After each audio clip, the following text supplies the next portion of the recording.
Hari.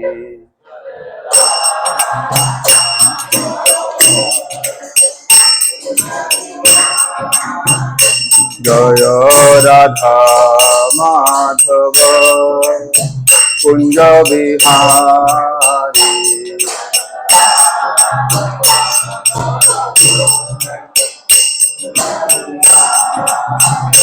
Jaya Gopi Jana Vallabha Girivaradhari.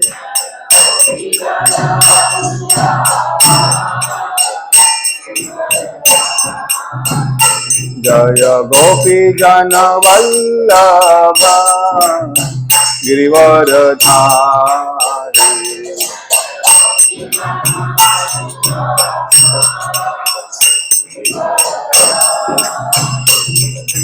Yashodanandana Braja Jana Ranjana.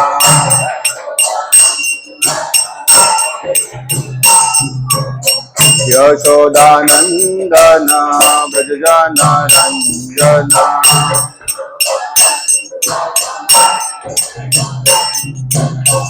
Yamuna Tira Vanachari.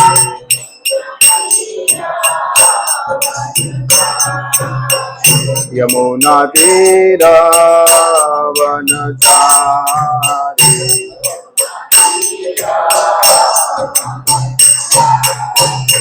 Jaya Radha Madhava Kunja Bihari.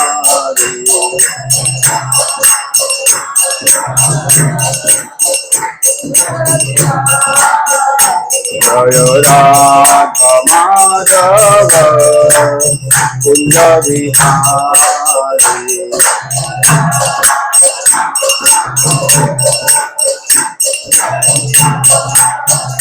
Jaya Gopi Jana Vallabha Girivaradhari.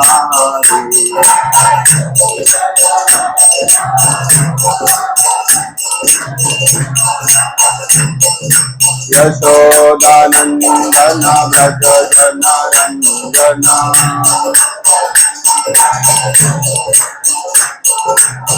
Yamuna Tira Vanachari.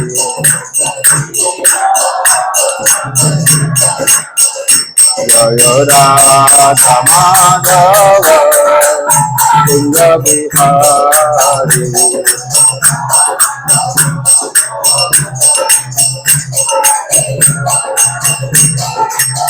Hare Krishna Krishna Krishna Hare Hare, Hare Rama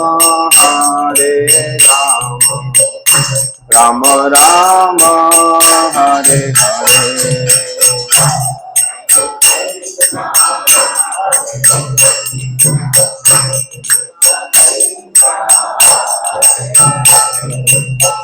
Hare Rama,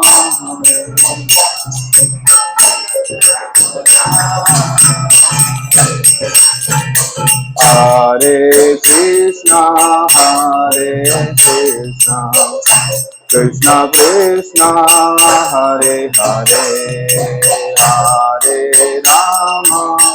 Hare Rama, Rama Rama, Hare Hare.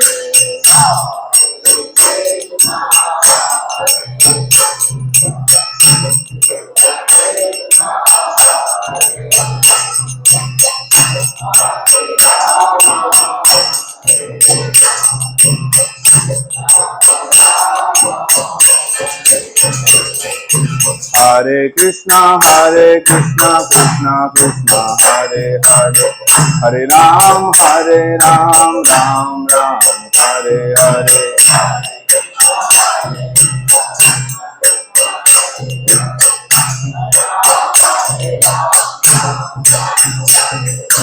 Hare Krishna, Krishna Krishna, Hare Hare, Hare Ram, Ram Ram, Hare Hare.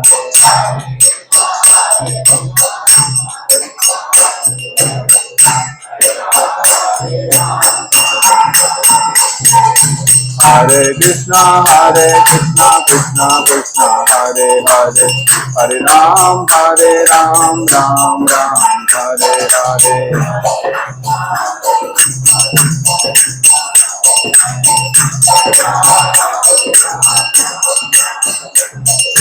Hare Krishna Krishna Krishna Hare Hare, Hare Ram Ram Ram Hare Hare.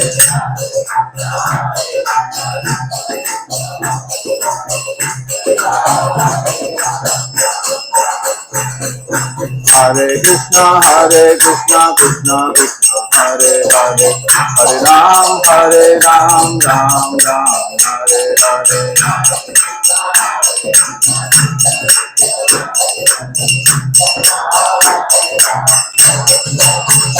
Hare Krishna Krishna Krishna Hare Hare, Hare Rama Hare Rama Rama Rama Hare Hare.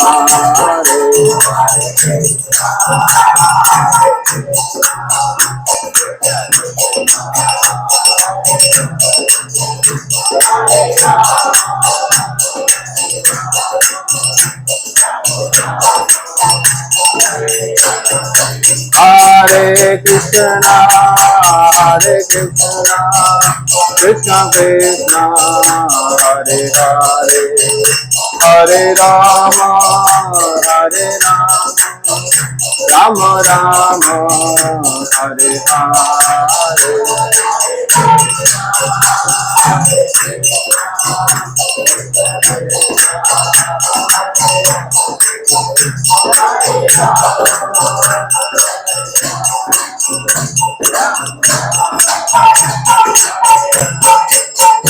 Jayo Radha Vrindavan Chandra Radha Vrindavan Chandra Radhe.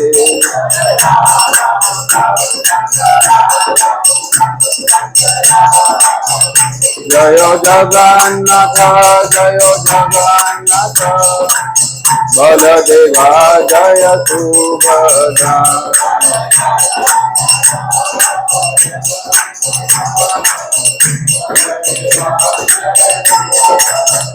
Jaya Gauranita Gauranita Gauranita Jaya Gauranita.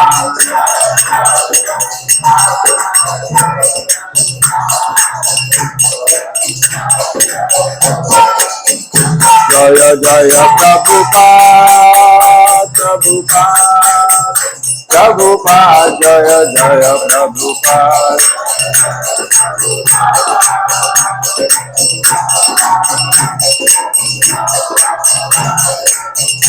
Jai Jai Gurudev Gurudev Gurudev Jaya Jaya Gurudev.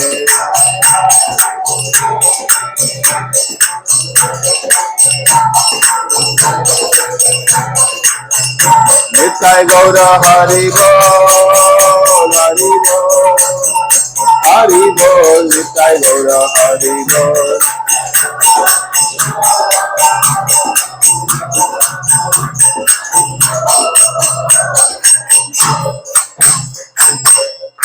Gaur Premanande. Jai Om Vishnupada Paramhansa Parivajakaacharya Ashuddhasya Sri Srimad His Divine Grace Abhay Chanaravinda Bhakti Vedanta Swami Srila Prabhupada ki, BBD Founder Acharya Founder Acharya Srila Prabhupada ki. Jai Om Vishnupada Paramhansa Parivajakaacharya Ashuddhasya Sri Srimad His Divine Grace Bhakti Siddhanta Saraswati Thakur Srila Prabhupada ki. प्रेम से कहो श्री कृष्ण चैतन्य प्रभु नित्यानंद श्री अद्वैत गदाधर श्रीवासादि गौर भक्तवृंद की. श्री श्री राधा कृष्ण गोप गोपीनाथ श्याम कुंड राधा कुंड गिरि गोवर्धन की. गंगा माई की, यमुना माई की, भक्ति देवी की. श्री क्षेत्र पंढरपुर धाम की, मथुरा वृंदावन धाम की, जगन्नाथपुरी धाम की. गौर प्रेमानंदे. All glories to assembled devotees. All glories to assembled devotees. All glories to assembled devotees. All glories, all glories, all glories to Shri Guru and Shri Gauranga. Gauranga. Om Namo Bhagavate Vasudevaya. ओम नमो भगवते वासुदेवाय। ओम नमो भगवते वासुदेवाय।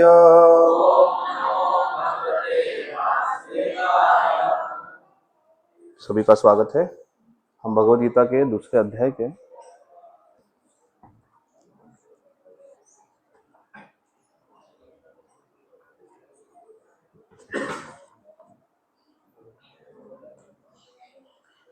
भगवद्गीता के दूसरे अध्याय के 14वां श्लोक जो है इसके ऊपर चर्चा करेंगे। मेरे पूछे दोहराने का प्रयास कीजिए। मात्रा स्पर्शास्तु कौन्तेय शीतोष्ण सुख दुःखदा आगमापायिनो नित्य तां स्थितिक्षस्व भारत। मात्रा स्पर्शास्तु कौन्तेय शीतोष्ण सुख दुःखदा आगमापायिनो नित्य तां स्थितिक्षस्व भारत। मात्रा स्पर्शास्तु कौन्तेय शीतोष्ण सुख दुःखदा आगमापायिनो नित्य तां स्थितिक्षस्व भारत। आप में से कोई दोहराना चाहिए?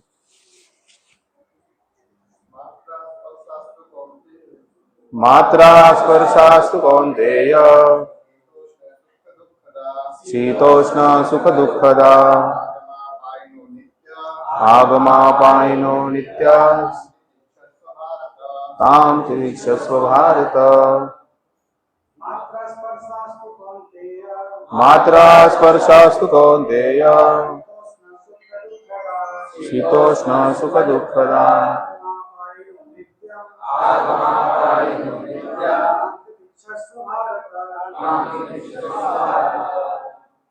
कोई माता जी?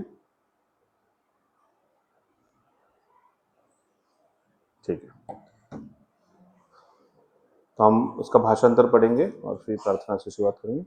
हे कुंती पुत्र, सुख तथा दुख का क्षणिक उदय तथा कालक्रम में उनका अंतर्धान होना सर्दी तथा गर्मी की ऋतुओं के आने जाने के समान है।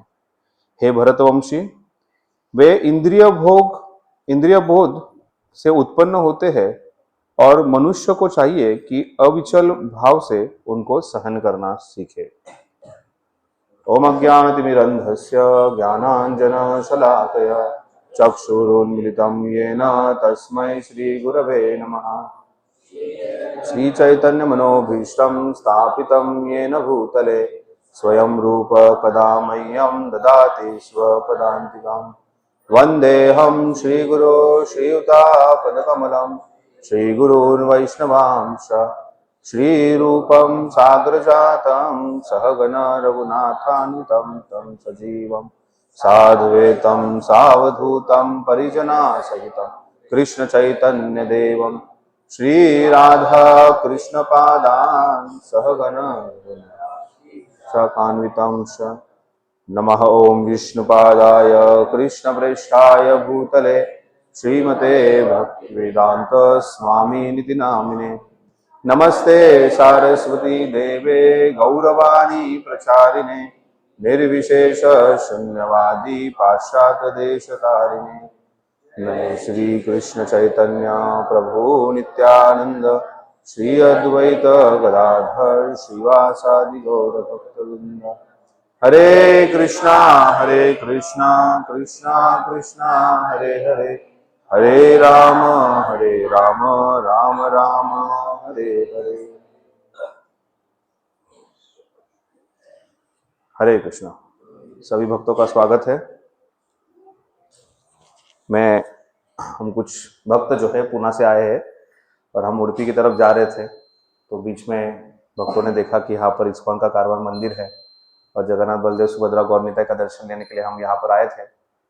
तो गोविंद दत्त प्रभु और दामोदर कृष्ण प्रभु ने विनंती किया कि आप यहाँ पर आज का जो है संडे फीस्ट कार्यक्रम जो है वो दीजिए। तो एक आप सभी वैष्णवों का सेवा करने का ये मौका मिला है, तो ये मेरा परम सौभाग्य है। यहाँ पर इस व्यासपीठ पर व्यासदेव की जो गद्दी है उसके ऊपर बैठकर मैं परंपरा में जो सीखा है और आचार्यगणों से गुरुगणों से जो सीखा हुआ है वो बोलने का प्रयास करूँगा। अभी इसमें कुछ त्रुटि है तो अभी आप सबसे माफी मांगता हूँ। दामोदर कृष्ण गोविंद प्रभु आप आशीर्वाद दीजिए कि मैं कुछ बोल पाऊँ। तो हम भगवत गीता से चर्चा कर रहे हैं।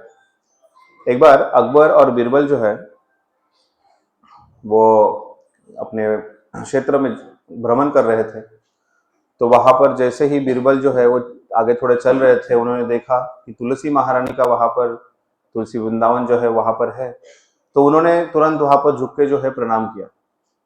और अकबर जो है उसको क्रोध आया, उसने बोला क्या है तुम हिंदू लोग, कहीं पे भी जाते हो, कहीं भी तुम कुछ कर भी करते हो, आप जाते हो और ये कोई किसी भी पौधे को प्रणाम करते हो, ये गलत है। और उसने क्या किया, वो जाके वो जो पौधा है तुलसी महारानी का उसको उखाड़ लिया और उखाड़ के फेंक दिया। अभी ये तो सम्राट था, तो बीरबल जो है कुछ बोल नहीं पाया।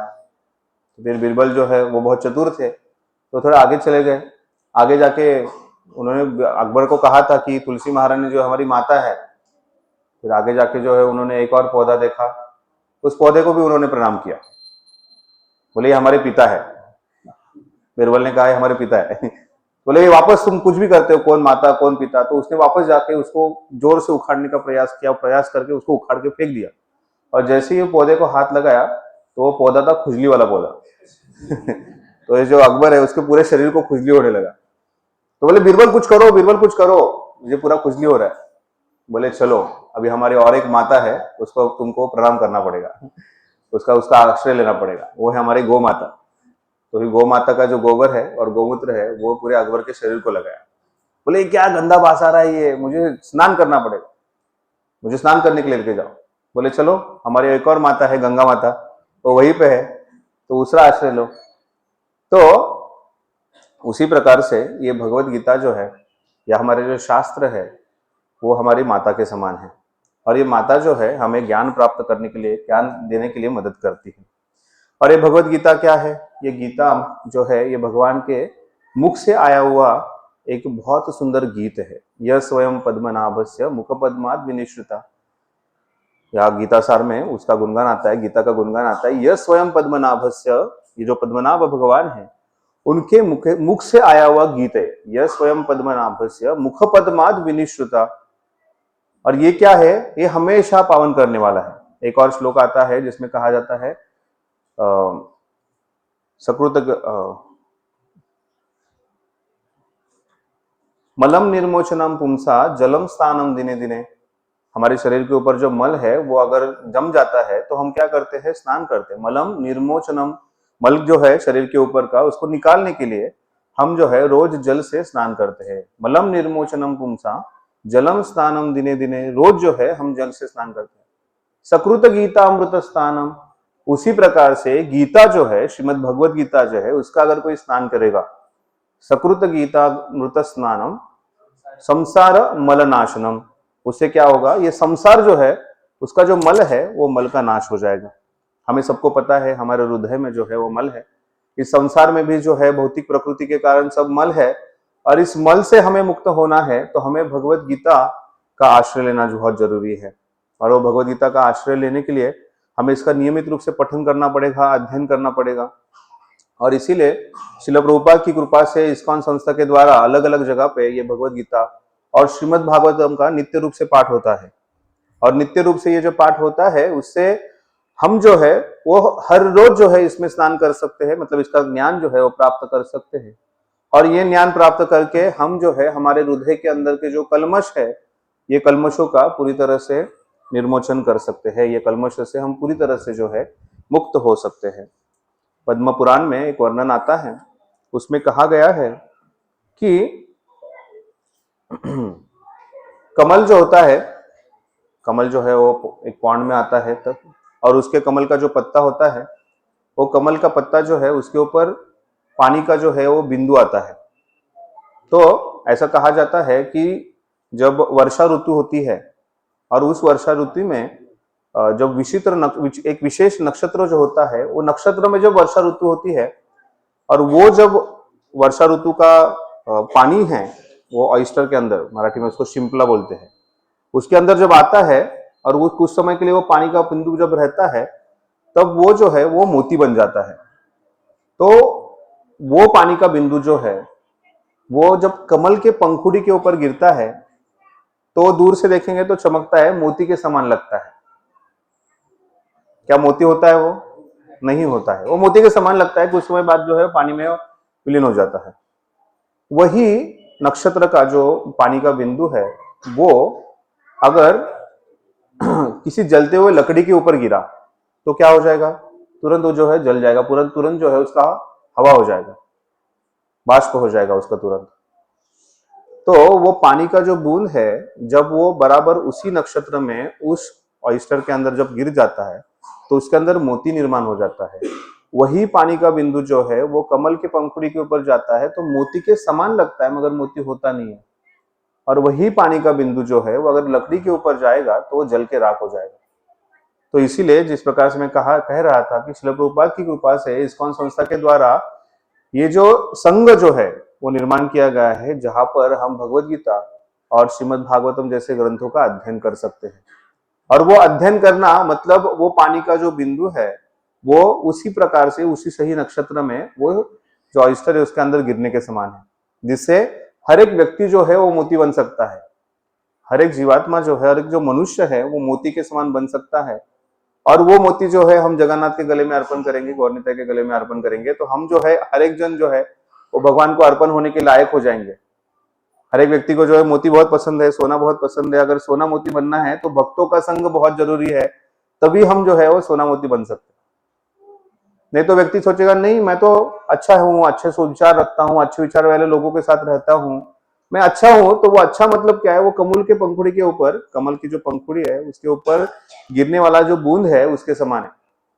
दूर से तो बहुत अच्छा लगता है, ये व्यक्ति बहुत अच्छा विचार वाला है, अच्छा बर्ताव करता है, मगर उसको जो है वो भक्तों का संग, भगवान के भगवत गीता या श्रीमद् भागवत जैसे ग्रंथों से ज्ञान प्राप्त नहीं होता है। इसलिए वो मोती बनता नहीं, मोती के समान चमकता है, मगर वो मोती होता नहीं। वो अच्छा होता है, मगर एक भक्त के अंदर जो विशेष गुण होते हैं, या भक्त जो है वो भगवान को अर्पित करने के लिए भगवान के पास जा सकता है, वो प्राप्त नहीं कर सकता है। तो हमें सिर्फ अच्छा बनना नहीं है, हमें भगवान का भक्त बनना बहुत जरूरी है। और हमें पता ही, अगर बुरा संग होगा तो उस दुष्ट संग में व्यक्ति जो है वो लकड़ी के ऊपर जब वो बूंद गिर जाता है तो उसका बाष्प हो जाता है, जल जाता है। तो वैसे ही उसी प्रकार से हम अगर बुरा संग करेंगे तो बुरे संगत में जाने के बाद हम जो है वो पूरी उसी प्रकार से जो है हम जो है वो जल जाएंगे, हमारा जीवन जो है वो नष्ट हो जाएगा। और इसीलिए हमें ये भगवत गीता जैसे ग्रंथों का आश्रय लेना बहुत जरूरी है। उसी के साथ साथ वो भगवत गीता का आश्रय मतलब सिर्फ गीता लाना। जैसे हम जब भगवत गीता वितरण के लिए जाते हैं तो लोग बोलते हैं हमारे पास है, कहाँ पर है? जैसी आए तशी, जैसे यथारूप, कहाँ पर? अपने ऑल्टर में रखी हुई है, लाल कपड़े के अंदर लपेट के उसके ऊपर हल्दी कुमकुम फूल अर्पण करके सालों साल जो है वैसे की वैसी रखी हुई है। तो भगवदगीता यथारूप या भगवदगीता एज इट इज पढ़नी है, रखनी नहीं है। और वो कहाँ पर पढ़नी है? वो भक्तों के संग में आके पढ़नी है। और जब भक्तों के संग में आके पढ़ेंगे, उसको समझने का प्रयास करेंगे, तो हम जरूर ही भक्तिमय जीवन में बहुत अच्छी तरह से प्रगति करेंगे। और इसीलिए नियमित रूप से ये संग लेना बहुत जरूरी है। तो मैंने जो शुरुआत में ये जो श्लोक पढ़ा था, मात्रा स्पर्शास्तु कौन्तेय शीतोष्णो सुख दुखदा आगमा पाइनो नित्य ताम स्थितिक्षस्व भारत, बहुत ही महत्वपूर्ण श्लोक है। भगवदगीता के शुरुआत में ही ये श्लोक आता है। भगवदगीता का जो प्रथम अध्याय है, जिसमें अर्जुन जो है वो कृष्ण के साथ संवाद कर रहे हैं। पूरे अध्याय में जो है अर्जुन ही बोल रहे हैं, भगवान ने तो अभी तक बोलना शुरू नहीं किया। फिर भी वो बहुत महत्वपूर्ण भाग है कि कोई भी अगर मूवी होता है तो उसके पहले जो है वो उसका कुछ ना कुछ सारांश दिया जाता है और फिर उसके बाद आगे बढ़ते हैं। तो एक ये जो है शुरुआत में अर्जुन जो है वो पूरी तरह से भगवदगीता का जो मर्म है या उसका जो परेशानी वो बता रहे हैं। भगवान जो है प्रभुपाद जी जो है भगवदगीता के शुरुआत में कहते हैं, क्या ये ज्ञान अर्जुन के लिए है? हाँ, अर्जुन के लिए है ये ज्ञान, मगर अर्जुन जैसे हर एक व्यक्ति जो इस कलयुग में है वो भी भ्रमित है। हर एक जीवात्मा जो है वो भ्रमित है, और उस भ्रमित जीवात्मा के लिए ज्ञान जो है वो बहुत जरूरी है। और इसलिए भगवत गीता और श्रीमद् भागवतम ये दो ग्रंथ विशेष क्यों है, उसके पीछे एक और रीजन है, कारण है। ये कलयुग के शुरुआत में श्रीमद् भागवतम आया, और द्वापर युग के अंत में, मतलब कलयुग के शुरुआत में ही ये भगवत गीता भी बोली गई है। तो इसलिए जीवात्मा, ये कलयुग के जीवात्माओं के लिए दोनों ग्रंथ बहुत विशेष है। तो अर्जुन जो है बड़े संभ्रम में है, मैं क्या करूं, कैसे करूं, पता नहीं है। अर्जुन तो बड़े विद्वान थे, उन्होंने शास्त्रों का अध्ययन किया था, वो धर्म शास्त्र जानते थे, नीति शास्त्र जानते थे, उसी के साथ साथ ये भक्ति शास्त्र है वो भी अर्जुन जो है वो जानता था। फिर भी जान के जो है वो भ्रमित हो गया था, और वो भ्रमित होने के कारण एक उर्दू में एक गीत आता है, उसमें बोला, वो गीत में ऐसा वर्णन आता है कि जान के भी अनजाना बन रहा है दीवाना, अपनी उम्र पानी पर तन रहा है दीवाना, तू खुदा को भूला है पढ़कर इस झमेले में। तो ये भौतिक जगत जो है एक बड़ा झमेला है, और भगवान को भूल के जीवात्मा है इधर गिरा हुआ है। और वो है जानता है, ये ज्ञान जो है जीवात्मा जानता है, क्योंकि जीवात्मा का जो स्वरूप है वो सच्चिदानंद है, वो सनातन रूप से है, वो पूरे ज्ञानमय है, आनंदमय है। मगर वो आनंदमय जीवात्मा जो है वो भ्रमित हो चुका है, उसके ऊपर एक बड़ा आवरण आ चुका है। अगर कोई लोहा है वो कुछ समय के लिए अगर ऐसे ही खुला रखा जाए तो उसके ऊपर जो है जंग चढ़ जाता है, और वो जंग जो है वो चढ़ता रहता है, चढ़ता रहता है, चढ़ता रहता है, और उसका जो ओरिजिनल रूप है वो कोई भूल जाता है। वैसे ही हर एक जीवात्मा जो है वो पूरी तरह से भ्रमित हो चुका है, और उसका जो रूप है, स्वरूप है, भगवान के साथ जो संबंध है वो भूल गया है। और इस भ्रम में जीवात्मा को पता नहीं है उसको करना क्या है। और उसी प्रकार से अर्जुन जो है ये युद्ध करूं या ना करूं, इसको बहुत बड़ा संभ्रम है, और बहुत बड़े विद्वान के जैसा अर्जुन बात कर रहा है। अर्जुन यहाँ पर 5 कारण देता है कि मैं ये जो युद्ध है मैं क्यों नहीं करूं। अर्जुन कहता है कि ये युद्ध करने से मुझे पाप लग जाएगा, मैं इतने सारे लोगों को अगर मारूंगा तो मुझे पाप लग जाएगा, इसलिए मुझे युद्ध नहीं करना है। वो आगे जाके कहता है कि युद्ध अगर मैं करूंगा और मैं जीत भी जाऊंगा, बड़ा साम्राज्य प्राप्त होगा, मगर ये युद्ध में तो सभी मेरे सगीगण जो है मरने वाले हैं। अगर ये इनको मृत्यु प्राप्त हो जाएगा तो फिर मैं आनंद किसके साथ भोगूंगा, इसलिए मुझे युद्ध नहीं करना है। अभी कोई बोलेगा तो हाँ ये तो विद्वान के जैसा है, कोई बुद्धिमान, कोई अच्छा व्यक्ति है वैसा बात कर रहा है, हाँ उसको भी पाप पुण्य कर्म ये सब कुछ जानता है, इसीलिए तो ये बोल रहा है कि मुझे पाप लग जाएगा। अर्जुन आगे जाके कहता है कि मैं अगर युद्ध करूंगा तो युद्ध का परिणाम जो है वो वर्ण संकर होगा। अगर ये युद्ध में ये सब पुरुष जो सैनिक है ये अगर सब मर जाएंगे तो स्त्रियों का रक्षण कौन करेगा, स्त्रियों का रक्षण नहीं होगा तो जो वर्ण संकर जो है ऐसे जन्म होगा। और ये जो वर्ण संकर जन्म हो जाएंगे तो ये क्या करेंगे, ये कुल नीति जब कुछ है, कुल का जो धर्म है वो नहीं जानेंगे, कुल का धर्म नहीं जानेंगे तो पितरों को जो है तर्पण करेंगे नहीं, पितरों को तर्पण नहीं करेंगे तो ये जो है वो धर्म का पालन नहीं करेंगे और धर्म नष्ट हो जाएगा। तो इस प्रकार से अर्जुन एक विद्वान के जैसा, एक बहुत ही समझदार क्षत्रिय के जैसा कह रहा है कि धर्म का भी नाश हो जाएगा, इसलिए मुझे युद्ध नहीं करना है। चौथा कारण बताया जाता है कि अर्जुन कहता है कि मेरे हृदय में जो है वो करुणा है, क्योंकि वो भी भगवान का भक्त था, बहुत अच्छे थे सभी पांडव, उनके हृदय में करुणा थी, वो करुणा की वजह से कहता है मुझे युद्ध नहीं करना। और पांचवा, वो जब दूसरे अध्याय में जब अर्जुन पूरी तरह से शरणागत होता है तो अर्जुन करता है कार्पण्य दोषो पहत स्वभाव पुष्यामि ताम धर्म समूढ़ चेतः। क्या कहता है, पुष्यामि ताम धर्म समूढ़ चेतः। और मेरे ऊपर क्या है, कार्पण्य दोष आ चुका है, मेरे ऊपर कृपण दोष जो है वो आ चुका है, और उसी कार्पण्य दोष की वजह से मुझे पता नहीं है करना क्या है, पूरी तरह से मैं संभ्रम में हूं। और इसीलिए कहता है शिष्यस्ते हम शादिमां त्वं प्रपन्ना, और इसीलिए मैं आपको पूरी तरह से शरणागत जाता हूं। तो अर्जुन हमें यहाँ पर सिखा रहा है कि हमारे जो गुरुजन है, प्रभुपाद जी जो है, या बाकी जो भक्तगण है, जो वरिष्ठ भक्तगण है, उनको शरणागत जाना जरूरी है, और उनको शरणागत जाके उनसे पूछना बहुत जरूरी है। अर्जुन यहाँ पर पृष्ठ कर रहा है, यहाँ पे पूछ रहा है कि मैं, कृपया मुझे इस प्रश्न का उत्तर दीजिए जिससे मैं समझ पाऊंगा कि ये संभ्रम से मैं बाहर कैसे निकलूं। और इसीलिए ये संभ्रम से बाहर निकलने के लिए अर्जुन ने जब कहा तो तुरंत भगवान जो है अर्जुन को उत्तर देने के लिए शुरुआत करते हैं। उत्तर देने में अर्जुन को शुरुआत में भगवान कहते कि तुम शरीर नहीं, तुम आत्मा हो, आत्मा जो है वो नश्वर है, आत्मा जो है वो, शरीर जो है वो नश्वर है, आत्मा जो है वो शाश्वत रूप से वो ना नष्ट नहीं होती है। ऐसा पूरा ज्ञान देके अर्जुन को कहते हैं क्या करना है अर्जुन, ताम स्थितिशस्व भारत, तुम्हें जो है वो सिर्फ सहन करना है। तुम्हारे अंदर ये सहिष्णुता आना बहुत जरूरी है। अगर तुम्हारे अंदर ये सहिष्णुता आएगी तो तुम जो है वो आगे बढ़ पाओगे, और इसलिए तुम सहन करो। ये दुख जो है, सुख जो है वो आता रहेगा। जिस प्रकार से उष्ण और शीत, इसका स्पर्श से हमें जानकारी होती है। मात्रा स्पर्शास्तु कौन्तेय, स्पर्श से हे कौन्तेय, हमें स्पर्श से पता चलता है क्या, शीतोष्ण सुख दुखदा। शीत और उष्ण जो है वो हमें स्पर्श करने से समझ में आता है। ये जो है ये द्वंद्व है। ये द्वंद्व जो है हमें स्पर्श करने से समझ में आता है। इसलिए अर्जुन, तुम ये जो द्वंद्व है इसको समझो। और ये द्वंद्व जो है आगमा पाइनो नित्य, ये नित्य स्वरूप से आता जाता रहेगा।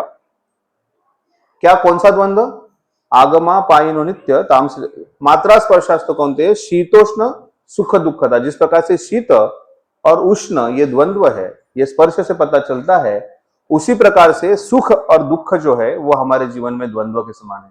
कभी सुख रहेगा, कभी दुख रहेगा। आज आप यहाँ पर सोच रहे हो कि मैं अगर मैं सबको मारूंगा तो मुझे पाप लग जाएगा, या इनके साथ अगर मैं ये युद्ध जीत भी जाऊंगा तो मुझे सुख प्राप्त होगा, मगर मैं सुख भोग भी नहीं पाऊंगा क्योंकि मेरे सगीगण नहीं है, तो मैं वापस दुख में चला जाऊंगा।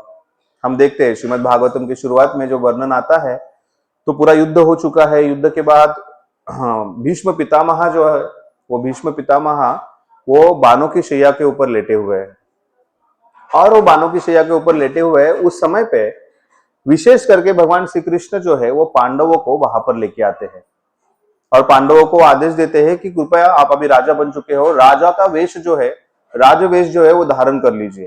पूरा सोने के अलंकार, रेशम के कपड़े, फिर उसके बाद सोने का मुकुट वगैरह धारण करके सभी पांडवों को वहां पर लेके जाते हैं। और वो पांडवों को लेके जाने के बाद जो है वो भीष्म पितामह उनको देखते हैं, तो भीष्म पितामह बहुत प्रसन्न हो जाते हैं। मगर ये करने का कारण क्यों था, क्योंकि ये पूरा युद्ध जो हुआ था, वो युद्ध में इतना सारा हानि हुआ था, इतने सारे सगेगन जो है वो चले गए थे। इसका सबसे बड़ा दुख जो है वो धर्मराज युधिष्ठिर महाराज को हो रहा था। धर्मराज युधिष्ठिर महाराज को नारद मुनि ने बताया, अलग अलग ऋषि मुनियों ने बताया, उनके जो कुछ भी बाकी के गुरुवन थे उन्होंने बताया, भगवान श्री कृष्ण ने खुद बताने का प्रयास किया कि आप इसके कारण नहीं है, आप शांत रहिए, आप विचलित मत हो जाइए, आप दुख मत मनाइए।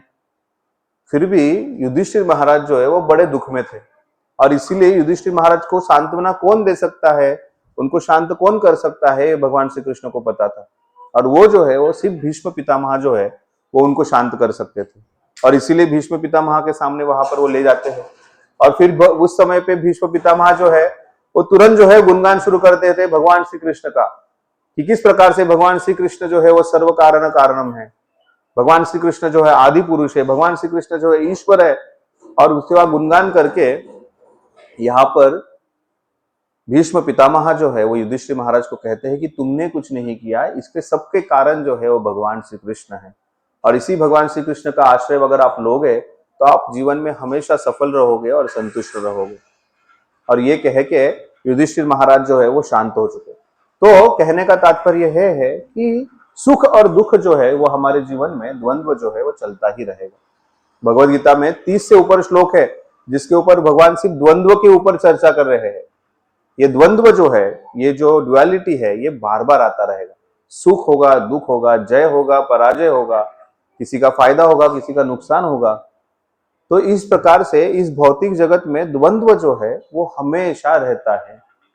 तो द्वंद्व में करना क्या है, हर व्यक्ति जो है वो सुख आनंद भोगने के पीछे है, जो आनंद आने के लिए प्रयास कर रहा है, आनंद प्राप्त करने का प्रयास कर रहा है। तो इसलिए भगवान जो है अर्जुन का ये द्वंद्व जो है वो समझ पाए।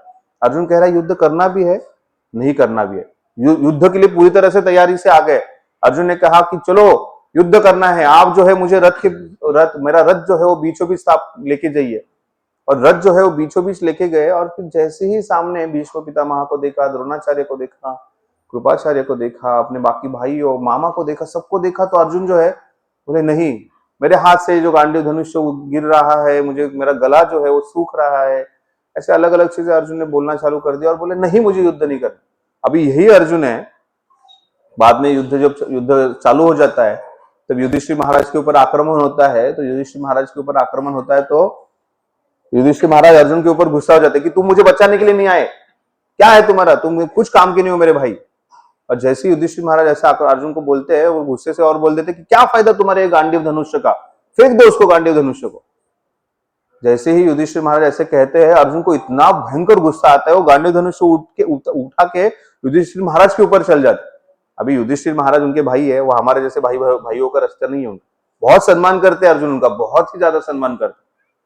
मगर अर्जुन ने प्रण लिया था, अगर कोई मुझे कहता है कि मेरा गांडीव धनुष्य जो है, जो मेरे शक्ति का प्रतीक है, उसको बाजू में रखने के लिए कहेगा तो मैं इसको छोड़ूंगा नहीं। तो युधिष्ठिर महाराज के लिए आक्रमण करने के लिए जाते हैं। और यही अर्जुन जो है वो पूरी तरह से भ्रम के कारण जो कह रहा है कि ये गांडीव धनुष्य भी मैं बाजू में रख देता हूँ, मैं कटोरा लेता हूँ और मैं जो है भिक्षा मांगता हूँ, सन्यासी का जीवन जीता हूँ। तो इसलिए भगवान ने ये सब कुछ जान लिया था। अर्जुन तुम कभी सुख में चले जाते हो, कभी दुख में चले जाते हो, कभी जय में चले जाते हो, कभी पराजय में चले जाते हो, कभी कहते युद्ध करना है, कभी युद्ध नहीं करना है। और ये द्वंद्व से, ये भ्रम से अगर बाहर निकलना है तो क्या करना है? मात्रा स्पर्शास्तु कौन्तेय शीतोष्ण सुख दुखदा आगमा पाइनो नित्य। ये कैसा ये द्वंद्व, ये वारंवार आता रहेगा। जैसे ठंड आती है, फिर वर्षा ऋतु आता है, फिर गर्मी आती है, फिर ये जो है ये वारंवार जो है चक्र जो है चलता रहता है। उसी प्रकार से सुख और दुख का चक्र जो है, जय पराजय का चक्र जो है, ये जीवन में हमेशा आता रहेगा, चलता रहेगा, चलता रहेगा। तो इसलिए क्या करो तुम? ताम स्थितिक्षस्व भारत, हे भारत तुम उसको सहन करो। हे अर्जुन, हे भरत वंशी तुम उसको सहन करो। ये भारत शब्द जब आता है तो एक चीज मैं हमेशा बोलता हूं, भारत शब्द का अर्थ कोई बता पाएगा? ये स्टूडेंट छोड़ के, इन्होंने सुना हुआ है। यहाँ पर उसका वर्णन आ रहा है, प्रभुपाद जी भी कह रहे हैं कि अर्जुन जो है भरत वंशी थे, और भरत वंशी के जो है मतलब ये पूरा भारत जो है वो भरत वंशियों द्वारा नियंत्रण में था, उन्होंने राज्य किया था, तो भरत महाराज से नाम से भारत हो गए, ये हमने सुना हुआ। और एक उसका अर्थ होता है, पता है किसी को? हम बहुत गर्व से कहते हैं, गर्व से कहो हम भारतवासी है, तो हमें सच में गर्व होना चाहिए, क्योंकि भारत शब्द जो है उसका एक और अर्थ आता है, भा जो शब्द है उसमें, ये भा जो है उसको भास्कर कहा जाता है। भा ये भास्कर के लिए, भास्कर मतलब रवि, रवि मतलब सूर्य। तो हम देखते हैं कृष्ण सूर्य समान, माया है अंधकार, जहार कृष्ण तहार नहीं माया अधिकार। कृष्ण जो है सूर्य के समान है, और जहां पर कृष्ण आ जाते हैं वहां पर अंधकार मतलब माया जो है वो नहीं रहती है। तो उसी प्रकार से जहां पर सूर्य आता है, मतलब जहां पर ज्ञान आता है, वहां पर अज्ञान नष्ट हो जाता है। तो भास्कर मतलब सूर्य, ये सूर्य का तुलना जो है वो ज्ञान से किया गया है, जहां पर ज्ञान है। और रत शब्द जो है, रत मतलब रति, तो जो सूर्य में रति लेता है नहीं, जो ज्ञान में रति लेता है वो है भारतीय। तो इसलिए हर एक भारतीय को इसका गर्व होना चाहिए कि हमारे पास ये इतना पवित्र ज्ञान है, इतना विशेष ज्ञान है, और ये जो विशेष गुह्य ज्ञान जो है, पवित्र ज्ञान जो है, उसमें हमें रति लेनी चाहिए। हम हमेशा सुनते हैं ना, हमें क्या करना है? अथा तो ब्रह्म जिज्ञासा करना है। अथा तो ब्रह्म जिज्ञासा मतलब ब्रह्म की जिज्ञासा, परम सत्य की जिज्ञासा करनी है। मैं कौन हूं, मेरा भगवान के साथ क्या संबंध है, मैं इस जगत में क्यों हूं, मुझे कहाँ जाना है, कैसे भगवान के साथ संबंध जोड़ना है, कौन सी विधि का पालन करना है, ये ब्रह्म जिज्ञासा है। और हम क्या करते हैं? हम ब्रह्म की जगह पे अथा तो भयंकर जिज्ञासा करते हैं। युवक जो है वो बोलेंगे कौन सा मोबाइल का मॉडल आया है, माताएं कहेंगे कौन सा सोना खरीदना है, प्रभुगण कहेंगे कि कहाँ पर पैसे इन्वेस्ट करना है, और फिर वो भयंकर जिज्ञासा को कुछ तुलना ही नहीं है, उसका कुछ लिमिट ही नहीं, किसी भी प्रकार का भयंकर जिज्ञासा कर रहे हैं, खाना पीना सोना उठना, किसी प्रकार का जो है वो भयंकर जिज्ञासा जीवात्मा कर रहा है। तो इस भयंकर जिज्ञासा हमें बाहर निकलना है और हमें जो है ब्रह्म जिज्ञासा करना है। तो इसीलिए हम जो है ये भारत शब्द जो है वहां पर कहा गया है कि हमें ज्ञान में रति लेनी है। और वो कौन सा ज्ञान? वो भगवत प्राप्ति का, भगवत साक्षात्कार का जो ज्ञान है उसमें हमें रति लेनी है, जो हमें श्रीमद् भगवद गीता और श्रीमद् भागवतम हमें बताते हैं। तो इसलिए ज्ञान में रति लेने वाले हे ज्ञानी व्यक्ति, हे भारतवंशी, तुम ये ऐसे कैसे भूल रहे हो? तुम क्यों इस सुख दुख और पराजय के पीछे लगे हो? तुम्हें क्या करना है? ताम स्थितिक्षस्व भारत, तुम्हें जो है उसको सहन करना है। तो उसी प्रकार से जैसे हम ठंड आ जाती है या गर्मी आती है तो हम क्या करते हैं, उसको सहन करते हैं। उसी प्रकार से वस्त्र धारण करके, उसी प्रकार के चीजें आजू बाजू में रख के जो है, या वो आ भी जाता है तो उसको सहन करते हैं। प्रभुपाद जी जो है तात्पर्य में उदाहरण दे रहे हैं इसके लिए। वो कह रहे हैं कि जब गर्मी का ऋतु होता है, माघ ऋतु में जो माताएं जो है उनको कुछ भगवान के लिए भोग बनाना पड़ता है। तो गर्मी में बहुत गर्मी हो रही है, पसीना आ रहा है, फिर भी वो जो जाते हैं और वो जो है वो कुकिंग करते हैं, आग के नजदीक जाते हैं। क्यों? क्योंकि वो करना ही है उनको, वो सहन कर लेते हैं। और उसी प्रकार से जो कोई योगी होता है उसको पता है कि उसको तपस्या करनी है, तो क्या करता है, हिमालय में जाता है ठंड के समय में, वहां पर जो है वो बैठता है और तपस्या करता है, क्योंकि उसको पता है मुझे सहन करना है, ये शरीर को कष्ट होगा मगर मुझे सहन करना है। उसी प्रकार से हमारे जीवन में ये सहिष्णुता जो है वो बहुत जरूरी है। इसलिए अर्जुन जो है यहाँ पर भगवान अर्जुन को कह रहे हैं कि तुम जो है ये सहन करना सीखो। तुम अगर सहन करोगे तो तुम ये द्वंद्व से बाहर निकलोगे और तुम्हें ये युद्ध करना जो है वो परेशानी नहीं होगा। वैसे ही हमारे जीवन में कार्य करते वक्त बहुत बार ऐसे जय पराजय, अपमान, मान सम्मान या जय विजय, ये द्वंद्व आते रहते हैं। और इसीलिए इस द्वंद्व को सहन करने के लिए यहाँ पर भगवान हमें सिखा रहे हैं। मात्रा स्पर्शास्तु कौन्तेय शीतोष्ण सुख दुखदा आगमा पाइनु नित्य, जो नित्य रूप से आएगा उसे ताम स्थितिक्षस्व भारत, अर्जुन उसको सहन करने के लिए तुम सीखो। तो ये सहिष्णुता, ये जो एक गुण जो है वो हर एक व्यक्ति के लिए बहुत जरूरी है। हाँ, जब भी कुछ प्राप्त करना होता है तो उसके लिए हम सहन कर ही लेते हैं। तो उसी प्रकार से भगवान को प्राप्त करने के लिए ये सहिष्णुता जो गुण है वो हमारे अंदर आना बहुत जरूरी है। बहुत बार खून खोलता है लोगों का, तुरंत लोग जो है वो थोड़ा सा भी अपमान हो जाता है तो तुरंत जो है तलवार निकालते हैं, गाली निकालते हैं, सब कुछ अलग अलग चीजें करते हैं। मगर ये सहिष्णुता जो है जिस व्यक्ति के अंदर रहेगा तो वो व्यक्ति जो है वो बहुत प्रगति करेगा। और इसीलिए हम रोज जो है उसका पठन करते हैं, रोज उस चीज को गाते हैं हम लोग। हम जो है वो तृणादपि सुनी चैन तरोरपि सहिष्णुना अमानिन मानदेन कीर्तनीय सदा हरि। इस चीज को हम लोग जो है वो हमेशा जो है स्मरण करना बहुत जरूरी है। क्या करना है? तृणादपि सुनी चैन, हमें जो है वो नम्र बनना है तृण के समान। आप देखते हैं कि घास जो है उसके ऊपर हम चलते हैं तो वो जो है वो कुछ समय के लिए रहता है, झुक जाता है, व्यक्ति उसके ऊपर पैर भी देता है, झुक जाता है, फिर वापस खड़ा हो जाता है। तो उस तृण के समान हमें नम्र होना बहुत जरूरी है। तुकाराम महाराज जो है वो एक अभंग मराठी में बताते हैं, वो अभंग में वो बताते हैं कि बहुत सारा बड़ा बड़ा तूफान आ जाता है। इस तूफान में क्या होता है, जो बड़े बड़े खड़े पेड़ होते हैं वो पेड़ जो है वो तूफान के बारिश की वजह से गिर जाते हैं। क्यों? वो एकदम सीधे सम्मान के साथ, बहुत अभिमान के साथ, गर्व के साथ खड़े। तो ऐसे गर्व के साथ खड़े रहने वाले जो व्यक्ति है, तो जीवन का जब तूफान आएगा तो उसके साथ जो है वो उखड़ के निकल जाएंगे, गिर जाएंगे। मगर जो लवाड़े, मतलब जो ये गवत, जो घास होता है, वो क्या करता है, बारिश आता है या तूफान आता है तो झुक जाता है। तो उसके बाद बहुत सारा पानी उसके ऊपर से चला जाता है, हवा उसके ऊपर से चला जाता है और वो झुका हुआ रहता है उस समय पे, और फिर वो चला जाता है, फिर कुछ समय बाद वो वापस खड़ा हो जाता है। तो तृणादपि सुनी चैन, इसके लिए ये बहुत महत्वपूर्ण समझना। जब व्यक्ति नम्र हो जाता है तो वो आगे बढ़ सकता है, वो चल सकता है उसका जीवन। और उसके साथ साथ एक और तुलना, तृण के साथ साथ दूसरी तुलना उन्होंने कहा चैतन्य महाप्रभु ने, तरोरपि सहिष्णुना, हमें जो है वो सहिष्णु होना जरूरी है। किस समान से? एक वृक्ष के समान। वृक्ष क्या करता है? बड़ी धूप आ जाती है तो भी सहन कर लेता है, बारिश आ जाती है सहन कर लेता है, और जो हवा आ जाती है, ठंड आ जाती है, उसको भी सहन कर लेता है। तो वैसे ही हमारे जीवन में अलग अलग चीजें जाएंगी, उसको सहन करना बहुत जरूरी है। तो इसलिए हमारे अंदर ये सहिष्णुता गुण जो है, ये यहाँ पर हम भगवद गीता से सीख रहे हैं।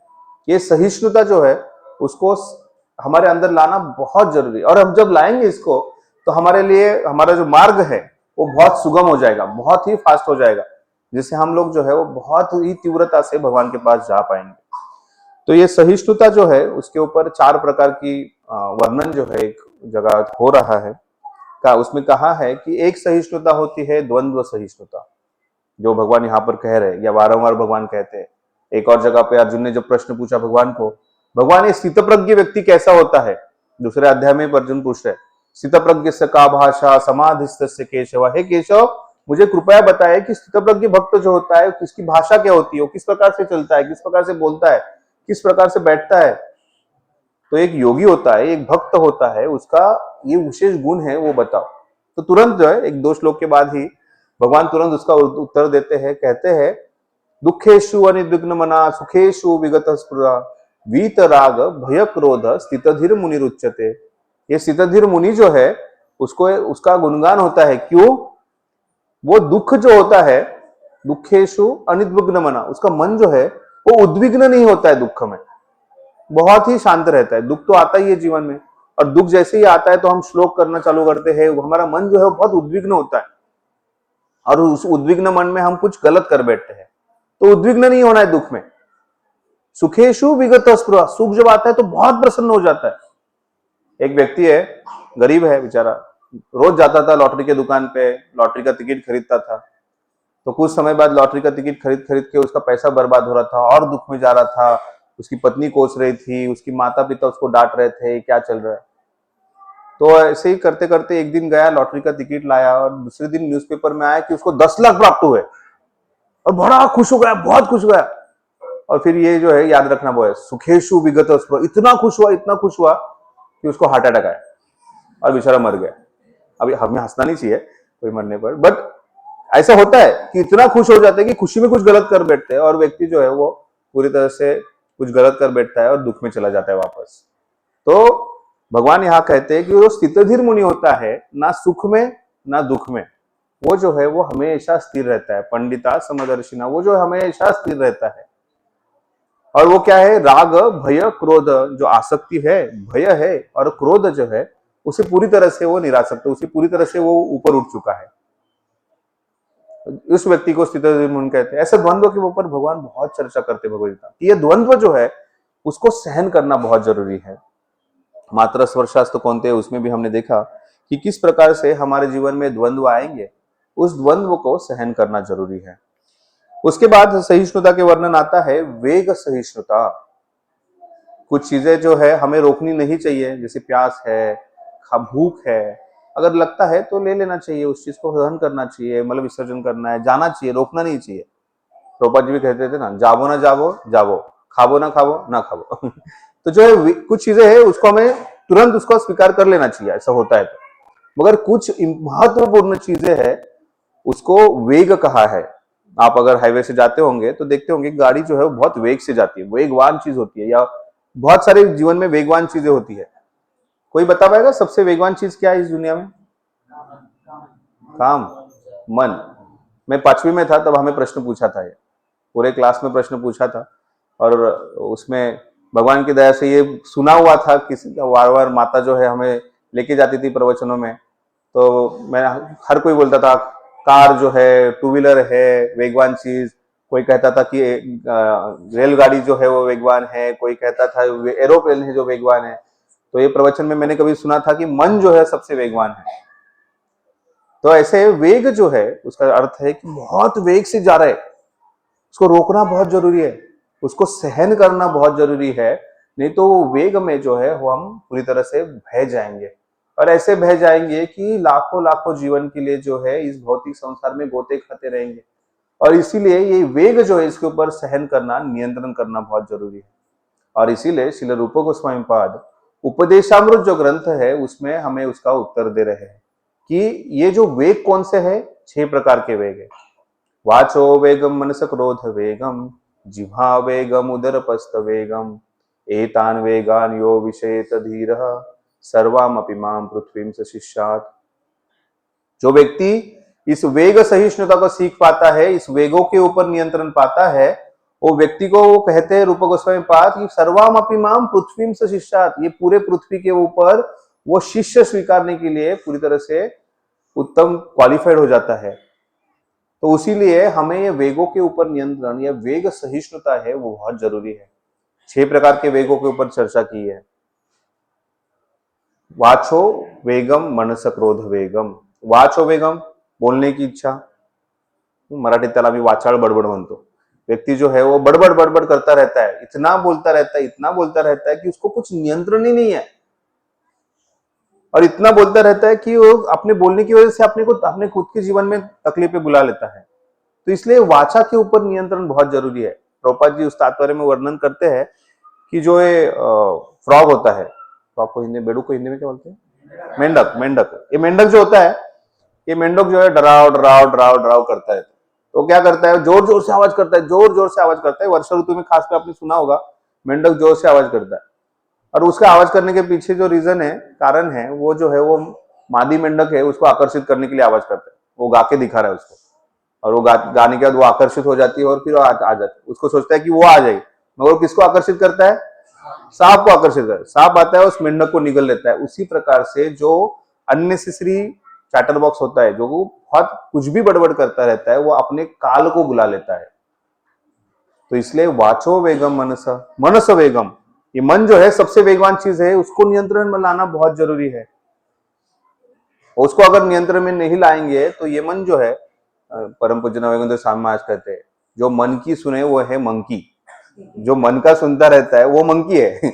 और मंकी, आप वृंदावन गए होंगे, वो मंकी को देखा होगा, कितने सारे कार्य करता रहता है, इधर से उधर, किसी का चश्मा उठाएगा, किसी को कुछ करेगा, इधर से उधर चलता रहता है। वैसा ही मन है, वो एक जगह पे रहता ही नहीं है।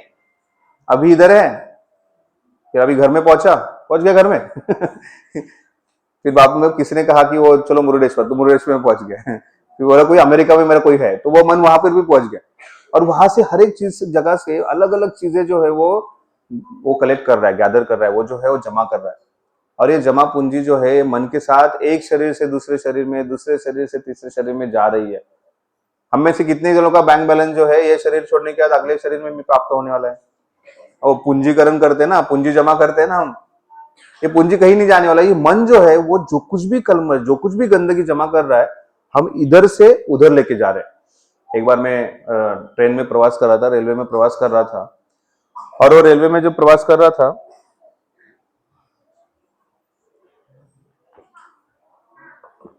पूना स्टेशन आने के बाद सब लोग उतर गए, मैं थोड़ा लेट उतरा था। तो जैसे ही उतर रहा था तो दो जगह से दो लड़के आए, और लड़कों के पीछे ना बड़ा बोरी भरा हुआ था, वो प्लास्टिक के बॉटल कलेक्ट करने वाले लड़के, स्कैवेंजर्स थे। तो उन्होंने क्या किया, वो दोनों साइड से आए, और मेरे सामने जो मैं बाहर निकलने वाला था, वहां पर एक बॉटल गिरा हुआ था। तो दोनों साइड से दोनों जो है वो बॉटल के ऊपर टूट पड़े, और बॉटल को वो खींचने लगे, मरोड़ने लगे। और फिर उसके बाद बॉटल एक ने मरोड़ के अपने पॉकेट में डाल दिया, तब दूसरे ने उसको गुस्सा मारा, एक दूसरे को बहुत जोर से नोचने लगे, खून आने लगा, बहुत जोर से मारे चल रहा था। मैंने थोड़ा प्रयास किया, शांत रहो, क्या चल रहा है। और फिर एक दूसरे को मारा। फिर एक जन जो है जिसने बॉटल ली थी, उसने विजयी हो गया, और बड़ी खुशी से जो है वो बोरा लेके जो है आगे चला गया।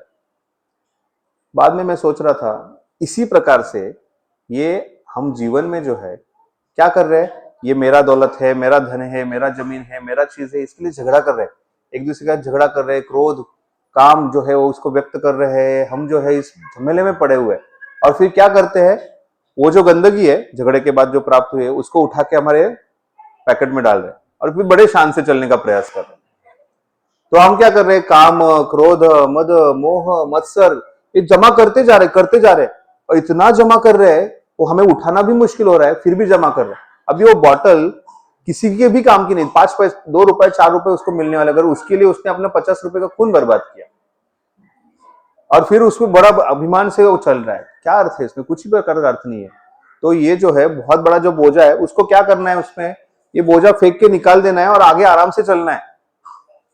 अगर कोई गिरिरोहण कर रहा है, कोई अगर पर्वत के ऊपर चल रहा है, तो पर्वत के ऊपर चलते वक्त जो है अपने 7 दिन में जा रहा हो तो 7 दिन के कपड़े डालेगा, फिर 7 दिन के लिए खाने डालेगा, फिर पानी डालेगा, तो बड़ा बोझा लेके जाएगा, तो उसको ऊपर चढ़ना बहुत मुश्किल है। तो हम उसी प्रकार से भयंकर दुर्ग जो है, भौतिक दुर्ग, उसको क्रॉस करना है। मराठी में जो आरती आती है ना दुर्गा माता का, तो उसका शुरुआत इस प्रकार से, दुर्गे दुर्गट भारी तुझ बिन संसारी, अनाथ नाथे अम्बे करुणा विस्तारी। तो उसका वर्णन जो है उसका अर्थ बहुत अच्छी तरह से है, दुर्गे दुर्गट भारी तुझ बिन संसारी, हे दुर्गा आप दुर्ग के समान हो, अनाथ नाथे अम्बे करुणा विस्तारी, आप जो है वो अनाथों की अम्मा है, माँ है, करुणा विस्तारी। वारी वारी जन्मा मरणांते वारी, हारी पड़लो आता संकट निवारी। वो कहते हैं कि वारी वारी जन्मा मरणांते वारी, ये जन्म मृत्यु की जो वारी है, ये जो वारंवार जो चक्र है ये जन्म मृत्यु का, ये चलता रहेगा। और आप कृपया हमें मदद कीजिए ये जन्म मृत्यु का चक्र से बाहर निकलने के लिए। मगर जो आरती करता है या आरती में ताली बजाता है उसको पता नहीं रहता, वो क्या कहते हैं, धनम दे, सुंदरीम दे, जन्म दे। वो ताली में ये बोल रहा है कि मुझे ये संसार में दे दो और इधर ही रखो, मगर वो आरती का अर्थ कुछ अलग है, उसको पता ही नहीं है। तो ये दुर्ग जो है उसके ऊपर अगर रोहन करना, ये भौतिक दुर्ग जो है उसको अगर हमें लांघना है तो हमारे जो बोझ है उसको हल्का करना बहुत जरूरी है। और ये बोझ आने का कारण है मन, और इसी मन को नियंत्रण में लाना, उसका वेग को नियंत्रण करना बहुत जरूरी है। वाचो वेगम मनस, मन को अगर नियंत्रण नहीं करेंगे तो हम मंकी बनेंगे और इधर उधर उछल कूद करेंगे। तो इसलिए मन को नियंत्रण करना बहुत जरूरी है। कैसे नियंत्रण करना है? मनस्त्रायति इति मंत्र, जो मन को तारता है वो है मंत्र। और इसी मंत्रों में सबसे महान मंत्र है महामंत्र, हरे कृष्णा कृष्णा कृष्णा हरे हरे, हरे राम राम राम हरे। वाचो वेगम मनस क्रोध वेगम, क्रोध के ऊपर नियंत्रण प्राप्त बहुत करना जरूरी है। क्रोध ऐसे ही आ जाता है, तुरंत चुटकी बजाते ही क्रोध आ जाता है। दो लोग गाड़ी पे जा रहे हैं, एक थोड़ा सा आगे चला गया तो क्रोध आ जाएगा, और फिर एक दूसरे को गाली गलौज करेंगे, मारामारी करेंगे, कुछ भी करेंगे, क्रोध आने के लिए नहीं। और उस क्रोध के ऊपर नियंत्रण प्राप्त करना बहुत जरूरी है, उस वेग को रोकना बहुत जरूरी है। वाचो वेगम मनस क्रोध वेगम, जिह्वा वेगम उदर उपस्थ वेगम, ये जिह्वा के ऊपर भी उतना ही नियंत्रण प्राप्त करना जरूरी है। ये जिह्वा जो है वो सिर्फ भगवान का प्रसाद प्राप्त करने के लिए कहा। वाचों के ऊपर से एक और चीज याद आती है कि हमें जो है भगवान ने कितने कान दिए? 2। और मुंह कितना दिया है? 1। तो किसका उपयोग ज्यादा होना चाहिए? 2 कानों का। इसलिए भगवद गीता का श्रवण वारंवार करना चाहिए, भागवत का श्रवण। और इसका उपयोग कम होना चाहिए, हम उल्टा करते हैं, इसका उपयोग कम और इसका उपयोग ज्यादा करते। उसी प्रकार से ये जीवा जो है उसके ऊपर भी उतना ही नियंत्रण होना बहुत जरूरी है जितना जरूरी है। और सिर्फ भगवान श्री कृष्ण का प्रसाद प्राप्त करके ही हम जो है हमारे जीवा के ऊपर, वेग के ऊपर नियंत्रण प्राप्त कर सकते हैं।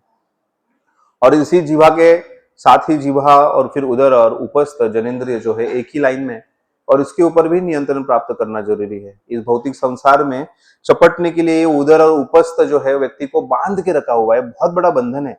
और इस बंधन से अगर मुक्त होना है तो इस वेग के ऊपर, काम वासना के ऊपर, और हमारे जो जिह्वा पापी पेट का सवाल करके पूरी दुनिया में भाग रहे। बहुत बार हम लोग जो है मुंबई जाते हैं तो पुणे से मुंबई 260 किलोमीटर के आसपास का प्रवास है। रोज सुबह 5 बजे उठते हैं, उसको गाड़ी में पकड़ पकड़ के लटक लटक के जाते हैं, फिर वो मुंबई के लोकल में जाते हैं, जाते जाते कैसे तो भी वड़ा पाव खाते हैं, फिर जो है वापस आते हैं। लाख रुपए महीने का कमा रहा है मगर क्या कर रहा है? लटकते लटकते खा रहा है। और जो बेचारा गरीब है, जिसको पता है कि हमें इतना परिश्रम नहीं करना है, शांति संतुष्टि से रहना है, वो 3 टाइम का अच्छी तरह से घर में बैठ के खा रहा है। तो इसलिए बहुत महत्वपूर्ण है कि हमें ये उदर और उपस्थ, उसके जो वेग है, ये वेग के ऊपर भी नियंत्रण प्राप्त करना है। तो ये क्या नियंत्रण कैसे प्राप्त करना है? हम इसको सहन करने के लिए सीखेंगे, तो इसे वेग सहिष्णुता ऐसे कहा जाता है। तो हमने देखा द्वंद्व सहिष्णुता, शुरुआत से हम चर्चा कर रहे हैं कि ये भौतिक संसार में बहुत द्वंद्व है, जय पराजय और सुख दुख ऐसे द्वंद्व है, उसको सहिष्णुता। फिर वेग सहिष्णुता के ऊपर चर्चा की। कोई तुरंत बता पाएगा कौन से 6 वेगों के बारे में चर्चा की हमने? वाचो वेगम, मन के ऊपर का, मन का जो वेग है। तीसरा है क्रोध के ऊपर वेग है। जिह्वा का वेग, जिह्वा भयंकर वेग है। उदर, पेट और उपस्थ जनेंद्रिय, ये जो 6 वेग जो है, इस 6 वेगों के ऊपर नियंत्रण या उसका वेग का सहिष्णुता वो बहुत जरूरी है। फिर उसके बाद तीसरा जो है वो आता है पर उत्कर्ष सहिष्णुता। तो इसको सहन करना भी बहुत बड़ा टेक्निक है। ये जो छोटे बच्चे से लेके बूढ़े व्यक्ति तक, ये बहुत बड़ा कष्टमय चीज है। पर उत्कर्ष मतलब किसी का आगे बढ़ना। कोई अगर आगे बढ़ रहा है तो उसको सहन करना बहुत जरूरी है। अगर उसको सहन करना व्यक्ति नहीं सीखेगा तो फिर जो है वो, इसलिए प्रभुपाद जी हमेशा उदाहरण देते हैं कि भौतिक संसार में मनुष्य जो है उनके अंदर खेकड़े की मेंटालिटी है, क्रैब मेंटालिटी। तो क्या करेंगे, अगर एक बक्सा है उसके अंदर 10-15 क्रैब अगर रखेंगे, खेकड़ा रखेंगे, उसमें से एक जन अगर ऊपर चढ़ने का प्रयास करेगा ना तो दूसरा खेकड़ा जाता है, उसके पैर खींच के उसको वापस नीचे लेता है। तो ऐसे ही भौतिक संसार में किसी का अगर प्रगति हो रहा है, किसी का अच्छा हो रहा है, तो उसको सहन नहीं होता है, बहुत दुख होता है, और फिर उसका पैर खींचने का प्रयास करता है। तो ऐसे ही दो एक दूसरे के नेबर थे, एक दूसरे के साथ में आजू बाजू रहने वाले लोग थे, और हमेशा एक दूसरे का हमेशा वो कंपटीशन करते थे। उसको ये प्राप्त हुआ तो मुझे वो प्राप्त होना चाहिए। बहुत बार होता है ना कि बाजू वाले के घर में कार आ गई, हमारे घर में कुछ नहीं है, हमारे होना चाहिए कि कार लाओ। बाजू वाले ने सोने का अलंकार ले लिया तो मुझे भी सोने का अलंकार दो। तो ये जो कंपटीशन है वो बहुत चलती रहती है। तो ये पर उत्कर्ष सहिष्णुता, ये रैट रेस जो है, इससे हमें बाहर निकलना है। हमेशा किसी के साथ तुलना करना है और फिर उसका उत्कर्ष हुआ तो उसको दुख होता है। तो वैष्णव जो होता है ये होता है पर दुख दुखी और पर सुख सुखी होता है। दूसरे के दुख में उसको दुख होता है, दूसरे के सुख में उसको आनंद होता है, वो प्रसन्न होता है, उसके सुख में वो आनंद मनाता है। हम क्या करते बहुत बार, पर दुख सुखी, वाह वाह वाह, उसका दुख आ गया, और पर सुख दुखी, अरे उसका उत्कर्ष हो रहा है, क्या हो रहा है, क्यों हो रहा है। तो उसी प्रकार से दो लोग जो है एक दूसरे के नेबर्स थे, तो हमेशा वो कंपटीशन करते थे। तो एक बार जो है वो हमेशा भगवान को प्रार्थना करते थे। तो एक जन ने कहा कि भगवान मुझ प्रसन्न हो गए, भगवान उसके सामने आ गए और उसने कहा कि भगवान मुझे 1 2 3 4 चीजें दे दो, मैं जब भी आपको कुछ मांगूंगा मुझे देते रहो आप, और मेरे बाजू वाला है उससे अच्छा ही दे दो मुझे। तो भगवान बोले तथास्तु। तो उसने भगवान के सामने प्रार्थना की कि भगवान मुझे 1 लाख रुपए दे दो। तो उसको भगवान ने तुरंत 1 लाख दिए। फिर उसने प्रार्थना की भगवान मुझे जो है गाड़ी दे दो, उसको गाड़ी मिल गई। भगवान मुझे सोने के अलंकार दे दो, उसको वो भी मिल गया। तो बाजू वाला जो है उसको बहुत दुख हो रहा था, अरे इसको ये सब चीजें कैसे प्राप्त हो रही है। तो उसने भी तीव्रता से प्रार्थना की, किसी ने उसको बताया कि भगवान प्रसन्न हो गए और उसको उसने आशीर्वाद दे दिया है कि तुम्हें मिलता रहेगा। तो भगवान इसने भी तीव्रता से प्रार्थना की, भगवान आए तो उसने बोला भगवान उसको जो मिले उससे दुगना जो है मुझे मिलना चाहिए। तो उसको अगर 1 लाख मिला है तो मुझे 2 लाख मिले। तो उसको जो है वो कार मिली तो मुझे 2 कार मिल गए। उसको बंगलो मिल गया तो मुझे सी फेसिंग बंगलो मिल गया। तो उसकी हर एक इच्छा पूरी होती जा रही है। तो इसने पूछा अरे ऐसे कैसे प्राप्त हुआ। तो भगवान ने उसको दुगना देने के लिए बोला। तो बोला ऐसा क्या। तो ये बहुत चतुर था। वो भगवान मैं आज प्रार्थना कर रहा हूं कि मेरी एक आंख खराब हो जाए। तो उसका कल क्या हुआ, बाजू वाले की दोनों आंखें चली गई। तो इस प्रकार से इतना हमारे अंदर ये स्पर्धा का मेंटालिटी है, इतने कॉम्पिटिटिव मेंटालिटी है कि दूसरे का अच्छा किसी को सहन नहीं होता है। और ये सहन करना एक बहुत अच्छा गुण है। अगर दूसरे का अच्छा होता है कि उसमें आनंद मनाना बहुत जरूरी है। जब भी चैतन्य महाप्रभु की लीला में वर्णन आता है किसी भक्त के ऊपर चैतन्य महाप्रभु की कृपा होती थी तो सभी भक्तगण जो है आके उसको मनाते थे। और किसी के ऊपर भगवान चैतन्य महाप्रभु नाराज होते थे तो सभी भक्तगण जब आते थे और उसको, अभी हम देखते हैं छोटा हरिदास की कथा में वर्णन आता है, तो चैतन्य महाप्रभु ने कहा कि उनको भेज दो। तो सभी भक्तगण जो आए कि चैतन्य महाप्रभु को विनंती करने लगे कि आप ऐसा मत करो, आप उनको माफ कर दो। तो एक वैष्णव का गुण है पर दुख दुखी और पर सुख सुखी। दूसरों के दुख में वो दुखी हो जाता है और दूसरे के सुख में जो है वो बहुत ही प्रसन्न हो जाता है। तो इसलिए पर उत्कर्ष सहिष्णुता ये भी एक वैष्णव का गुण है, ये भी एक भक्त का गुण है। जो भगवद गीता श्रीमद् भागवतम का अध्ययन करने वाला व्यक्ति है उसके लिए बहुत जरूरी है। और ये अगर गुण हम लोग लाएंगे तो हमारे जीवन में हमारा मार्ग जो है वो बहुत सुगम हो जाएगा, प्रगति करने के लिए आसान हो जाएगा। और फिर चौथा जो है वो परमत सहिष्णुता। दूसरे का जो मत होता है, मतदान के लिए जाते हैं ना हम लोग, तो अगर कोई कांग्रेस वाला रहता है वो अगर बीजेपी को देता है तो कांग्रेस वाले को गुस्सा आ जाता है। तो वैसे ही हम जो है अपना मत व्यक्त करते हैं, मतदान करते मतलब मत व्यक्त करते, वैसे हमारे अपने अपने मत होते हैं, हमारे अपने अपने समझ होता है, कोई सजेशन होता है, कोई अपना जो है हम मत रखते हैं। तो उसको सहन करो। कोई अगर छोटा व्यक्ति आता है और वो बताता है कि ऐसे है करना चाहिए, ठीक है सहन करो, उसको आगे बढ़ो। मगर हम जो है अरे कल का आया वो बच्चा मुझे सिखा रहा है, तुरंत आ जाता है। तो ये बहुत बार होता है कि हमारे युवक जो है वो जाते हैं घर में और फिर घर में उनको शुरुआत में जोश होता है कि ऐसी ही भक्ति करनी होती है, उठो सुबह 4 बजे उठना चाहिए। फिर अपने माता पिता को जाके सिखाना चालू कर देते हैं, सुबह 4 बजे उठो, ऐसे बैठ के जब करो, स्नान करो, ये करो वो करो, सब कुछ चीजें। तो माता पिता बोलते हैं मुझे मत सिखा। तो शांत बैठ। तो श्रीमद् भागवतम में श्रेष्ठ का वर्णन आता है। श्रेष्ठ व्यक्ति जो है उसका वर्णन जो है वो प्रथम स्कंद में आता है 9वें अध्याय में। तो वहां पर प्रभुपाद जी कहते हैं जो श्रेष्ठ व्यक्ति होता है उसका 2 प्रकार के होते हैं, एक होता है वयोवृद्ध और दूसरा होता है ज्ञान वृद्ध। तो कभी कभी छोटा बच्चा भी रहेगा मगर उसने ज्ञान अर्जित किया होगा तो वो जो है ज्ञानवान होने के कारण वो वो वृद्ध है क्योंकि उसने ज्ञान अर्जित किया हुआ है, बोल पा रहा है, समझा पा रहा है, तो वो ज्ञान वृद्ध हो जाता है। और कोई व्यक्ति जो है वयोवृद्ध है, वय के साथ उसका जो उम्र चल जाता है तो उम्र के साथ उसके अनुभव आ जाते हैं और अनुभव से वो सीख पाता है और भी उसे वयोवृद्ध कहा जाता है। तो ऐसे वयोवृद्ध और ज्ञान वृद्ध का जो कॉम्बिनेशन है उसको एक श्रेष्ठ कहा गया है।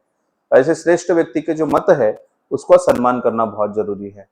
तो उसीलिए जो भक्तगण हमें बताते हैं, प्रभुपाद जी को वाणी है या आचार्यों की जो वाणी है, शास्त्र की जो वाणी है, ये जो मत हमें जब बताते हैं तो उसको स्वीकार करना बहुत जरूरी है और उसके मत को जो है वो सम्मान करना जरूरी है। और उसी के साथ साथ दूसरे का जो मत है उसको सम्मान करना, उसको सहन करना बहुत जरूरी। कभी कभी दूसरे का मत जो है वो छोटा है मगर बता रहा है तो फिर भी उसको सहन करना चाहिए। एक बार प्रभुपाद जी जो है वो अमेरिका में थे और प्रभुपाद जी वहां पर एक मंदिर का उद्घाटन कर रहे थे। ये जो सभी भक्तगण जो थे, इस्कॉन की जो शुरुआत थी और बहुत ही नए थे, उनको पता नहीं था कैसे करना है, कैसे आयोजन करना है, क्या करना है। तो उन्होंने आयोजन के लिए जहां पर भगवान का अभिषेक होने वाला था वहां पर भगवान के विग्रह को रखा था, उसके बाजू में डेकोरेशन के लिए कुछ खंबे खड़े किए थे। और वो खंबे जब खड़े किए थे तो अचानक से वो खंबे एक दूसरे के ऊपर गिरने लगे और फिर वो भगवान के ऊपर गिरने वाले थे। तो प्रभुपाद जी ने जैसे ही देखा तो प्रभुपाद जी वहां से उठ के तुरंत जाके प्रभुपाद जी ने वो खंभों को पकड़ा और फिर भक्तगण भागते भागते आ गए, खंभों को उठाया और फिर उठा के बाहर रख दिया।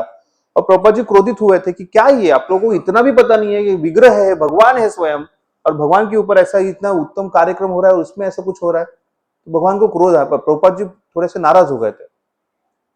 और फिर उसके प्रभुपाद जी के बाजू में एकदम नया लड़का था जिसने कुछ ही दिनों पहले सुना था। तो प्रभुपाद जी को कहता है, प्रभु Swami ji, chant and be happy, आप जप कीजिए और खुश रहिए। अभी अगर उस जगह पे हम रहते थे तो हम बोलते थे तू क्या मुझे सिखा रहा है, आज का है बच्चा मुझे सिखाएगा। प्रभुपाद जी ने क्या किया, प्रभुपाद जी ने तुरंत माला लिया, उसमें अंदर हाथ डाला, हरे कृष्ण कृष्ण कृष्ण हरे हरे, हरे राम राम राम हरे। तो ये है प्रभुपाद जी अपने उदाहरण से दिखा रहे हैं कि परम मत सहिष्णुता। उसने क्या बोला, chant and be happy. Prabhupada ji ने अपना क्रोध जो है वो पूरी तरह से थूक दिया और तुरंत भगवान का नाम का जप करना चालू कर दिया। तो इस प्रकार से दूसरे के मत को हमें सहन करना बहुत जरूरी है। ये अगर सहन करेंगे तो हमारे फिर वो व्यावहारिक जीवन हो, सांसारिक जीवन हो, मंदिर का जीवन हो, कोई भी जीवन हो, उसमें हम जो है वो दूसरे के मत को सम्मान देके उसको सहन करके आगे बढ़ सकते हैं। अभी जब ये परमत सहिष्णुता आता है, दूसरे मत का सम्मान करना, तो ऐसा नहीं है कि हम किसी भी चीज को स्वीकार कर ले। कोई बोलेगा तू भगवान है, मैं भगवान हूं, नहीं, इसको स्वीकार नहीं करना है। कोई बोलेगा कि जो है हम जो है वो मेरा ही धर्म सही है, आपका धर्म गलत है, मूर्ति पूजा गलत है, और ये जो तुम कर रहे हो सब कुछ गलत है। नहीं, हम जो है उसको सहन कर रहे, स्वीकार नहीं कर रहे। तो हमें शास्त्रों का मत जो है उसको स्वीकार करना है। तो जब भी हम ऐसे शास्त्र का अध्ययन कर रहे हैं, शास्त्र का जो मत है उसको स्वीकार कर रहे हैं, तो हम समझ पाएंगे सही क्या है और गलत क्या है। तो हमें गुरु, साधु और शास्त्र, इनका मत जो है इसको सम्मान करना है, उसको पूरे हृदय के साथ स्वीकार करना है। गुरु, क्योंकि वो जो है सबसे प्रामाणिक मत है। गुरु, साधु और शास्त्र, इन तीनों से आया हुआ मत जो है उसको वो बड़ा प्रामाणिक मत है। उसको पूरी तरह से हृदय से स्वीकार करना है। उसको स्वीकार करते वक्त किसी भी प्रकार की लज्जा नहीं होनी चाहिए। उसको स्वीकार करते वक्त किसी भी प्रकार से आनाकानी नहीं होनी चाहिए। उसको स्वीकार करने के लिए हमें तत्परता से स्वीकार करना है। बाकी जो मत चल रहे हैं अलग अलग, उस मतों को हम सहन कर लेते हैं, ठीक है। तो इस प्रकार से आज हम देखें कि ये सहिष्णुता जो है वो बहुत ही महत्वपूर्ण गुण है, और इस गुण को हम अगर धारण कर लेंगे तो हम जो है वो भगवान के पास नजदीक जाने के लिए बहुत ही अच्छी तरह से तैयार हो जाएंगे और जा पाएंगे। तो हमने देखा द्वंद्व सहिष्णुता, जो ड्युअलिटीज होती है वो द्वंद्वों को सहन करना है, उसको सहन करके जो है हम आगे बढ़ पाएंगे। फिर उसके बाद दूसरा सहिष्णुता हमने देखा, कौन सा, वेग सहिष्णुता। 6 प्रकार के वेग जो है वो हमारे जीवन में हमें हमारा नाश कर रहे हैं, उसको सहन करना जरूरी है। फिर उसके बाद तीसरा हमने देखा पर उत्कर्ष सहिष्णुता, दूसरों का उत्कर्ष जो अगर हो रहा है उसको भी सहन करना बहुत जरूरी है। और फिर हमने चौथा देखा कि परम मत सहिष्णुता, दूसरे का जो मत है उसको भी हमें सहन करना है, और हमारे गुरुगण, आचार्य और शास्त्र जो मत बताते हैं उसको स्वीकार करके, उसको हृदयपूर्वक स्वीकार करके हमें आगे बढ़ना है। तो इसीलिए ये भक्तिमय जीवन का सभी हम जो है उसको उत्साह के साथ स्वीकार करेंगे। हमारे लिए जो भक्तगण यहाँ पर प्रयास कर रहे हैं, यहाँ पर ये शास्त्र का अध्ययन करने के लिए या प्रचार करने का प्रयास कर रहे हैं, उनको मदद करना चाहिए, उसमें भाग लेना चाहिए।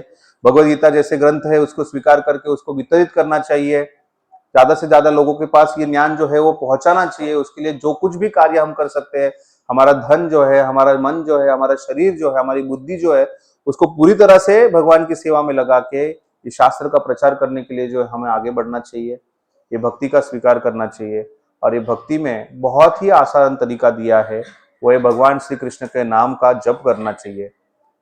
हरि मुखे मना पुण्याची गणना को न करी। हरिपाठ जो है उसमें वर्णन आता है कि हरि का नाम लेने से इतना पुण्य प्राप्त होगा, इतना भगवान की कृपा प्राप्त होगी कि उसको कोई गणना नहीं है, उसका कोई गिनती नहीं कर सकता, इतना प्राप्त होगा। और इसीलिए भगवान का नाम का जप करते हुए हम हमारे मन के ऊपर नियंत्रण प्राप्त कर सकते हैं, ये विशेष गुण प्राप्त कर सकते हैं और हमारा जीवन जो है उसमें बहुत अच्छी तरह से प्रगति कर सकते हैं। इसीलिए सबसे विनंती है कि भगवान का जो नाम है, नाम जप जो है, वो रोजाना जो है भगवान का नाम जप कीजिए। और ये जो संघ है इसमें आइए, ये भगवान का नाम जप करेंगे, भगवान के भक्तों का संग करेंगे, भगवद गीता का अध्ययन करेंगे, प्रचार करेंगे, प्रभुपाद जी का आश्रय लेंगे, तो हम वो जो स्वाति नक्षत्र जो है, वो स्वाति नक्षत्र में जो बूंद गिरती है, वो बूंद गिरने के बाद जो मोती बनेंगे वो मोती के समान बनेंगे। और वही मोती जो है उसकी माला जो है वो भगवान के गले में अर्पण करेंगे। हरे कृष्णा कृष्णा कृष्णा हरे हरे, हरे राम राम राम। बहुत बहुत धन्यवाद। श्रील प्रभुपाद की जय।